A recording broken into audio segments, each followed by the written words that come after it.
First off, like, it's an awful thing for any. Look, even if you're the most competitive person in the world, it's awful to go in there and be like, look, what do I got to do to be the starter? Like, everyone knows that as a professional athlete, you should want to be a starter anyway.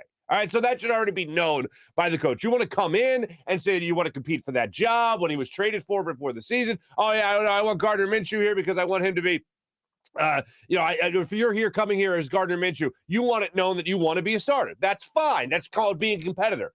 But after one start, where the other quarterback has kind of led the turnaround for the Eagles, that's a bit of a, pardon my French, it's kind of a dick move, if you ask me.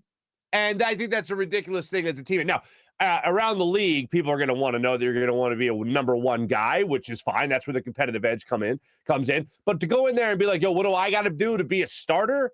Something has to happen to Jalen Hurts, bro.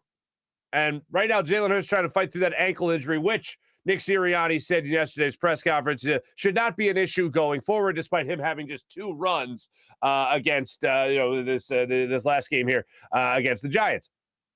So I think it's ridiculous for Gardner Minshew to have said that. I think it's ridiculous for Gardner Minshew to have walked into his head coach's office, and actually make that statement. What do I got to do to be a starter? I don't know. Keep being the backup, and then maybe something will happen. Hopefully it doesn't, because we're committed to Jalen Hurts. That's where the second thing comes out here that we have to unpack for the remainder of the season. Now, that is not, I don't believe in the quotes. No, it's not. All that's in the quotes is not going to happen. The remainder of the season is, I guess, the interpretation of Chris Mortensen here. I have said this entire time that it's not just about this year with Jalen Hurts. It's about evaluating him to see whether or not he can be the franchise guy going forward. And yesterday, while I was doing my hit on Fox 29, what I had talked about, what I was asked was, the question from Bill was whether or not he's the guy. Okay, well, let's define the guy for a second. What is the guy? Is the guy for next year as well? Is the guy for this year? Or is it the guy for the next 10, 15 years as the franchise quarterback? When you say the guy, does that make him a franchise quarterback? Right now, I'm not convinced that Jalen Hurts is a franchise quarterback, but what I am convinced with Jalen Hurts is that he's better than the incoming draft class right now in quarterbacks. He's better than Gardner Minshew. He's certainly better for this team than Gardner Minshew going forward, and he has been since he has come back from his injury. So I can only land on he's the guy right now, and he's the guy next year.